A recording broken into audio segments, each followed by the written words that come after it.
Hi, everyone. I'm Natalya Gomez, and I'm a professor at McGill University. And I'd like to start by thanking the organizers for including me in this event. I'm really happy also to see climate change featured here and to be having this conversation with you. So I'm starting out with this picture of the Earth from the moon because it highlights some of the aspects of astronomy and space that I think are really valuable for inspiring climate action.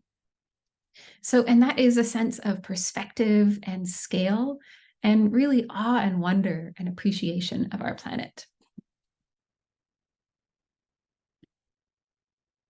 So we need not look as far as space to be able to find this awe and wonder, though. So here's a picture of McGill during fall, and the university campus is right next to Mount Royal, this small 250-meter mountain in the middle of Montreal that's visible from many parts of the city. And below here is my favorite XKCD comic showing the thickness of ice at the last glacial maximum over and above many city skylines where I happen to have lived. And so if we look at Montreal, and here's Mount Royal, we can imagine, 12 or more Mount Royals making up an ice sheet above us that existed in the not too distant past. And so that's something you can find a source of awe in the everyday. So I am a geophysicist and a climate scientist, and my group and I at McGill work on understanding the physics of ice sheets and the oceans, as well as the solid planet, and how all of these interact and change in a changing climate. And one of the questions we're really interested in is to understand how much and how fast sea levels will rise in a warming climate. And we do this work using a mix of numerical modeling and a whole range of different types of observations, from geologic records of ancient shorelines to satellite observations of ice. And before we get into the details of ice and sea level, I want to take a step back and think about the warming itself. And I snapped this picture in the bottom left of my cat really helping me to manage my climate anxiety as I prepared this talk for you. And I thought I would include it as a reminder to say that this information is hard to take in.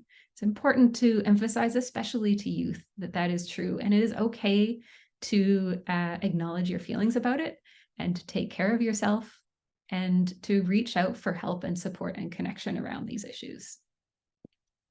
So here in yellow, we are seeing a record of carbon dioxide from air bubbles trapped in ice cores from the polar ice sheets. And this is showing levels of carbon dioxide in the atmosphere recorded to go sort of up and down on these 100,000-year cycles back in time as ice sheets grew and retreated on the surface of the Earth. And this is sort of all natural forcing here. And then here is the last glacial maximum from the XKCD comic. And then here we're moving up to the present. And then at the present, we see this really spike in carbon dioxide that is unprecedented over at least the last hundreds of thousands of years. And this is due to human activity. So we're going to zoom into just the right-hand part of this plot to see just the last 1,000 years. So here the red line is showing carbon dioxide concentrations over 1,000 years, and you can see it's relatively stable. And then in the start of the Industrial Revolution, we start burning fossil fuels and putting more carbon dioxide into the atmosphere. And we're reaching above 400 parts per million now. This might seem like a small number, but it's actually the same concentration as caffeine in a cup of coffee. So I think morning coffee drinkers might agree that small concentrations can have big effects on the system. So as a direct consequence of the carbon dioxide rise due to well-understood physics that I'm sure we'll hear in this session, global temperatures have started to increase as well. And this is shown by the blue line here. And so we're into unprecedented global temperature changes as well. And the most recent Intergovernmental Panel on Climate Change, or the IPCC assessment report, synthesizing sort of tens of thousands of peer-reviewed scientific publications, states that it is indisputable that human activities are causing climate change and that it is now affecting every inhabited part of the planet. I'm sure we have heard about this in the news in various ways. We have felt it ourselves in a very real way, most of us. And one of the important effects of warming temperatures that maybe me in Montreal might not have felt quite yet is that the melting of the polar ice sheets is leading to global sea level rise. So we're going to focus in first on understanding how sea level has been changing. So here is a plot from the IPCC report, where the black line here, just the first part of this plot, is showing the global average sea level rise from 1950 to 2020. And so here it's hard to see on this scale, but we've seen sea level rising and accelerating. And if we look over the whole 20th century, it's risen about 15 centimeters, sorry, over the last 100 years or so. And we know this from records of satellites orbiting and measuring travel time reflected off of the ocean surface, as well as these tide gauges meant to measure ocean tides relative to the shoreline. And so now we can think about the colored lines, which are projecting forward in time over the next century. And so what we see there is that with the different colors representing different amounts of greenhouse gas, from a low, like fast action cutting carbon emissions to sort of a continuing on with no action in red, we see that the likely range over the next century is 0.5 meter to 1 meter. So even with lots of cutting of emissions, we're already seeing more unprecedented rates of sea level rise going forward.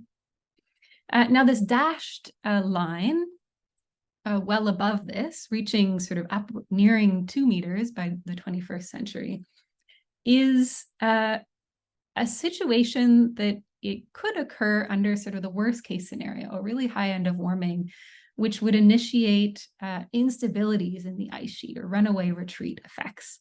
And so we're still needing to understand the details of this scenario, but we can't rule out this much greater rise as well. And so what we can take from this plot is that a lot of sea level rise can be avoided by cutting emissions and taking action on climate change. There's a lot to save. So now we're going to sort of turn to the ice sheets. And this is a figure actually showing all the different types of observations we have accumulated to understand how ice sheets, these sort of kilometers thick sheets of ice covering entire continents, work. So observations range from, for example, taking cores of the ocean floor to understand how the ice and the ocean have been interacting back in time, to flying satellites and flights over overhead and taking measurements as they go. And so I'm going to focus in on this pair of NASA satellites, this GRACE gravity mission that has been measuring mass changes on the surface of the Earth over the last couple of decades. And this really points out how we've seen the ice sheets responding to the warming climate. So here, this is an animation of the data from this pair of satellites that went up in 2002. And the lines, these gray lines that are moving out towards the edges of the ice sheet, are showing the movement of ice as snowfall accumulates from above. The ice spreads under its own weight and loses mass channeled through the topography into these fast flowing streams of ice. And so what we're seeing here is the cumulative mass changes on the right. And so in summers, there's warming temperatures and the melting of the surface of the ice. And in winter, the cooling is not enough to sort of regrow that same amount of ice. The melting in the summers is exceeding the refreezing in the winters.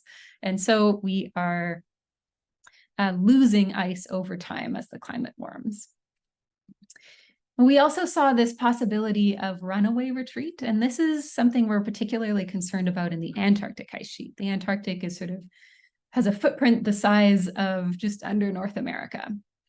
And this is a plot of the bedrock elevation underneath the ice sheet. These areas in blue are showing areas where the bedrock is below the height of the sea surface. So you remove the kilometers of ice and the area is inundated with water. It's like a bowl the ice is sitting in.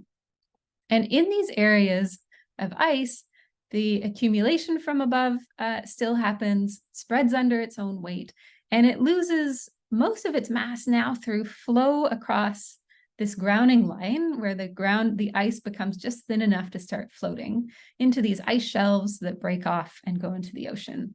And one of the mechanisms that can arise in these areas that leads to runaway retreat is that the flow of ice depends on the depth of water here. So if the edge of the ice sheet retreats into deeper water, you have more flow of ice out into the ocean, which leads to more retreat, more flow of ice out, etc. And so we have this runaway effect where even if the warming stops, the physics is going to keep going and contribute significantly to sea level in a sort of irreversible way. And so these are initiated, especially, we think, for high-end warming scenarios. And so by cutting emissions, there's much ice to save as well. And one of the complicating factors is that actually when you melt the ice, you would think that the oceans would just rise evenly everywhere like a bathtub, but that's actually not true.